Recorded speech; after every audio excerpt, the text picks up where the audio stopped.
और यह साधना में जो मन लगा था यह संसार में भटक जाता है।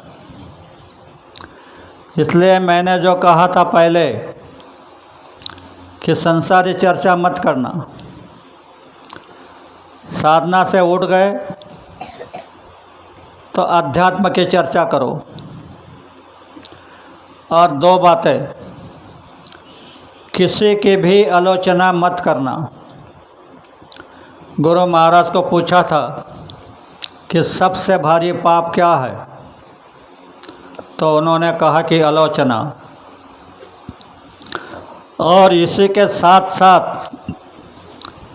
एक दूसरी ये है कि अगर कोई बात अपने समझ में नहीं आई तो तर्क वितर्क नहीं करना।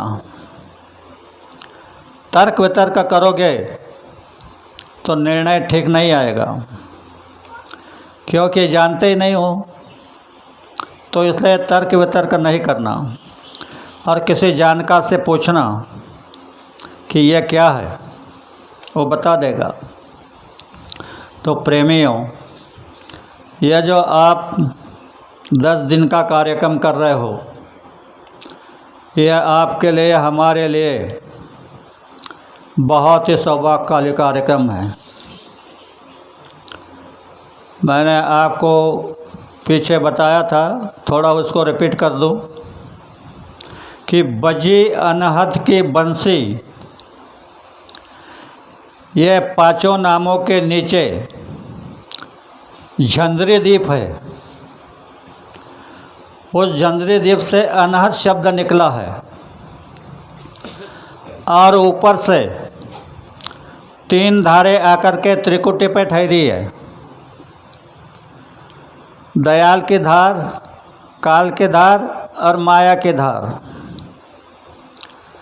तो जब रचना का विस्तार हुआ तो ये अनहद शब्द और माया, इन्होंने ये रचना बनाई। इसमें अध्यात्म कुछ नहीं। जब तक आप पिंड शरीर में है तब तक मन और इच्छाओं के अनुसार चलोगे, वे आपको खींच कर ले जाएगी। किताब पढ़कर बातें बड़ी बड़ी करोगे लेकिन फंस जाओगे। इसलिए कहा कि बजी अनहद की बंसी, तो खुल गया त्रिकुट शिखर का ताला। आगे त्रिकुट नाम का शिखर है। जब सहजदल कमल को पार करोगे तो त्रिकुट शिखर है। तो उसके लिए महात्माओं ने इशारा दिया है कि धीरज सेला बांध कमर में, यानी जल्दबाजी नहीं। गुरु महाराज भी कहते थे कि जल्दबाजी मत करना, जल्दबाजी नहीं। धीरज सेला बांध कमर में, अध्यात्म का चिलखत चढ़ाकर चढ़ जा त्रिकुट शिखर पर। टुकड़ा कहे गढ़ जीत ले नाद बुंद के झलाक पर। इंसान शुक्र जंतु के बूंद से पुत्र को जन्म देता है, संत नाद बुंद से शिष्य को जन्म देते हैं। यह नाद बुंद जगह जगह अलग अलग है, जो स्वामी जी ने आपको बताया है। पहले नाम की आवाज़ बताई है, दूसरे नाम की, तीसरे नाम की, चौथे नाम की और 5वें नाम की आवाज़ बताई है। और इसी आवाज़ के बल से यह धरती टिकी हुई है। नाम यह शब्द नहीं, आवाज़ है। नाम आवाज़ है और उस आवाज़ को सुनोगे तो तुम्हारे भीतर में शांति स्थापित हो जाएगी। इधर उधर नहीं भागोगे, दौड़ोगे नहीं। इतने पूर्ण धनी आपको मिल गए। यह हमारा आपका पुराना जन्म का पुण्य, जिस पुण्य से यह मिले। वास्तव में मानव तन बहुत दुर्लभ है। मिलता नहीं। तो कहा गया कि बड़े भाग मानुष तन पावा, सूर दुर्लभ सब ग्रंथन गावा। आपको तो यह मानव तन मिल चुका है।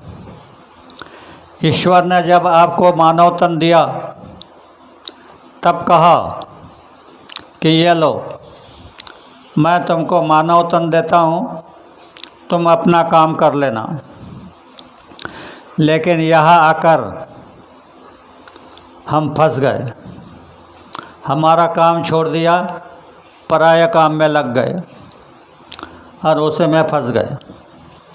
अब सवाल यह पैदा होता है कि मानव तन को इतनी कीमत क्यों? ऊपर के जो लोग हैं, ब्रह्मा विष्णु महेश 33 कोटि देवता, ये उधर नहीं जा सकते,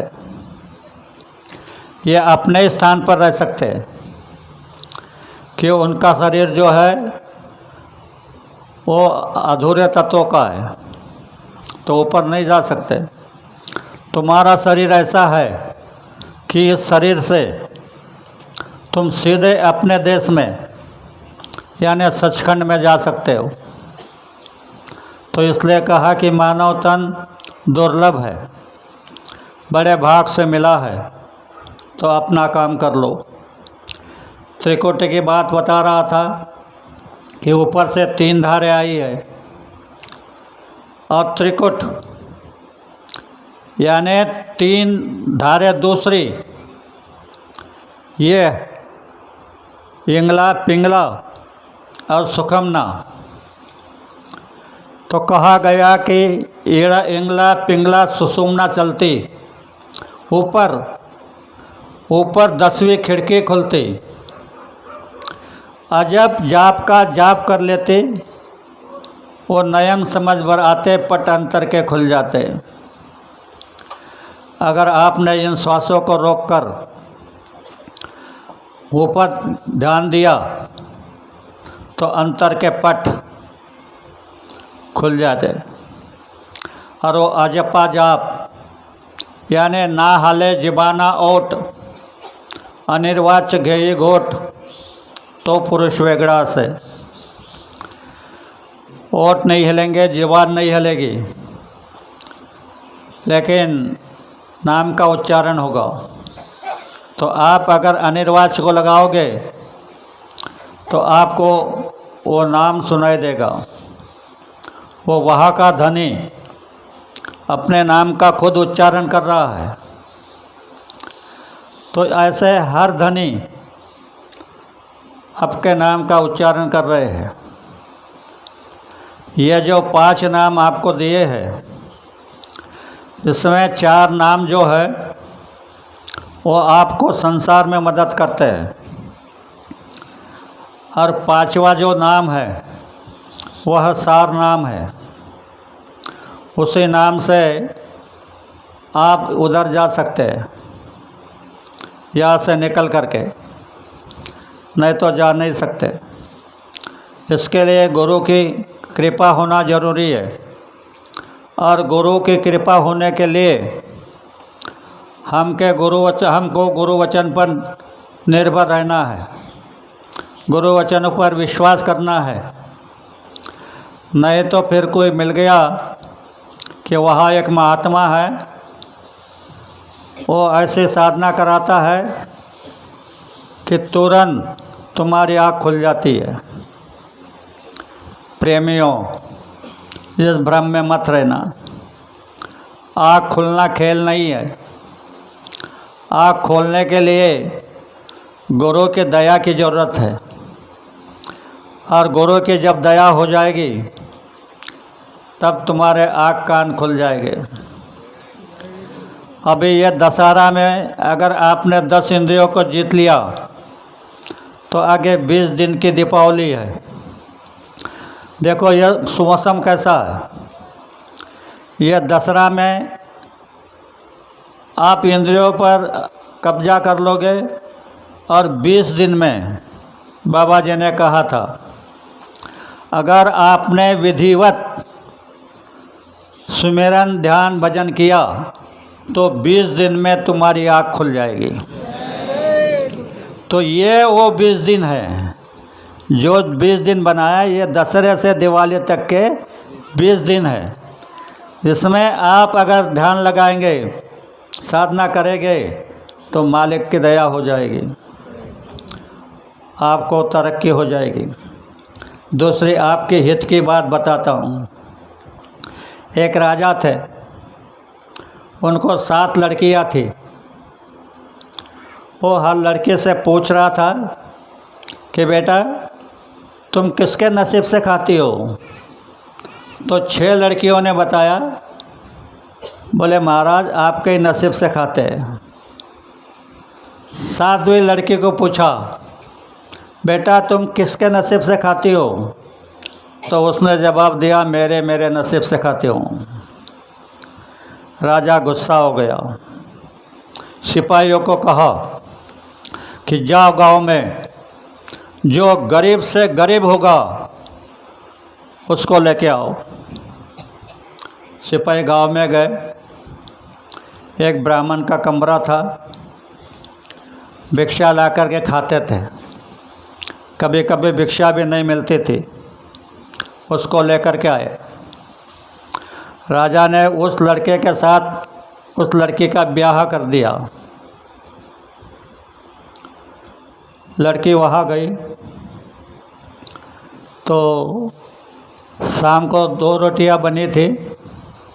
उसने देखा राजा की बेटी है, सवेरे मिलता है नहीं मिलता है, तो आधी रोटी बचा करके रखी। सवेरे उठ करके वो आधी रोटी उसको दिया। कहने लगे यह कहाँ से आ गई? बोले रात को तुम्हारे लिए बचा करके रखी। तो लड़की रोने लगी। उसने कहा मेरा तो ऐसा ही है, हमारे घर कुछ नहीं। तो कहने लगी मैं रोटी के लिए नहीं रो रही हूँ, मैं इसलिए रो रही हूँ कि तुम्हारा ये विश्वास नहीं कि कल का खाना वो देगा, करके तुमने बचा करके रखा। वो भी आश्चर्यचकित हो गया। फिर जाता था भिक्षा मांगने, तो उसने आदेश दिया, आप भिक्षा मांगने जाओगे तो खाली हाथ मत आना, कुछ तो भी लेके आना। एक दिन भिक्षा नहीं मिली, ऐसे ही आ रहा था तो देखा कि खाली हाथ जा रहा हूँ, तो रास्ते पे सांप पड़ा हुआ था मरा हुआ, उसको उठा लिया। गया, वो आई, आरती किया। कहने लगे कि बोले आज भिक्षा नहीं मिली, तो खाली हाथ नहीं आया, तुमने कहा था तो यह सांप उठा करके ले आया हूँ। बोले छत पर फेंक दो।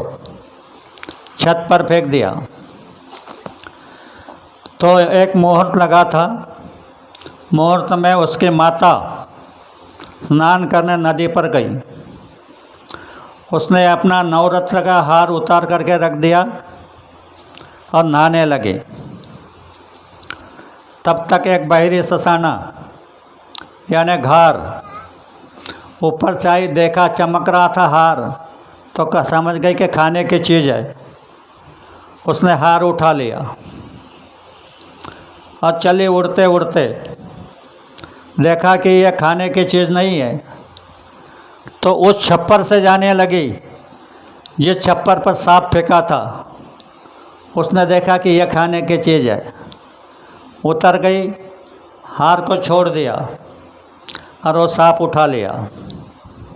लड़की को आवाज़ आया, लड़की ऊपर गई, देखा तो उसकी माँ का हार। उसने हार लेकर के मटके में रख दिया। राजा ने डिंडोरा पिटा, जो हार ढूंढ करके लाएगा उसको मुँह मांगा इनाम दिया जाएगा। तो बहुत लोगों ने ढूंढे, नहीं था बाहर तो मिलेगा कहाँ से।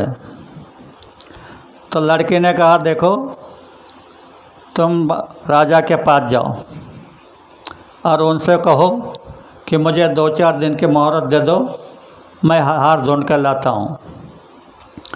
राजा के पास गया, राजा ने कहा बड़ी अच्छी बात है। फिर आया, लड़की को कहने लगा, बोले आप कहाँ से लाऊं हार? बोले तुम बैठो, कुछ मत करो। फिर चौथे दिन मटके से हार निकाल करके उसके पास दे दिया, कहा कि जाओ राजा को दे दो, और राजा पूछेगा कि मांगो, क्या मांगना है, तो कहना मैं मांगता नहीं, मेरे पत्नी मांगेगी। तो गया, हार दे दिया राजा को। राजा खुश हो गया, देखा दामाद ही है, तो पूछा, बोले क्या चाहिए? बोले मैं नहीं मांगूंगा, मेरी पत्नी मांगेगी। बोले ठीक है, भेज दो। सोचा कि लड़की तो है, धन दौलत मांग लेंगे, और क्या मांगेगी। तो लड़की गई। राजा ने पूछा कि क्या चाहती है? बोले दिवाली आ रही है और धन त्रयोदशी के दिन राज दरबार में और शहर में दिया नहीं लगे, अंधेरा रहे, और मेरा घर दिया जलेगा। राजा ने देखा पहले से ही पागल है, क्या मांगना चाहिए था तो क्या मांग रही है। कहा कि ठीक है, वैसे ही होगा। तो प्रेमियों ध्यान से सुनो, दिवाली के धन त्रयोदशी के दिन लक्ष्मी ऊपर से उतरती है, हर गांव में, हर शहर में, और घूमती है। जहाँ प्रकाश और सुगंध होता है वहाँ पर जाती है। तो उन्हें तो राज दरबार में अंधेरा ही करके रखा था, बंद करके। तो रात को अपने ससुर से कहा, तुम दरवाजे में बैठे रहो, अगर कोई आ गए तो उसको कहो रुको, मेरी बहू बातचीत करेगी। तो लक्ष्मी आई, सारा शहर ढूंढा, कहीं प्रकाश नहीं था, कहीं सुगंध नहीं था। तो बाहर जाने लगी तो ये झोपड़ी में दिया जल रहा था और सुगंधित वातावरण था। तो लक्ष्मी ने देखा वापस तो जा नहीं सकते, चलो इसी जगह चले जाएंगे। जाने लगी, तब से उसके ससुर ने कहा कि रुको, मेरी बहू आएगी, उससे बात करो। तो बहू को आवाज़ दी, बहू आई।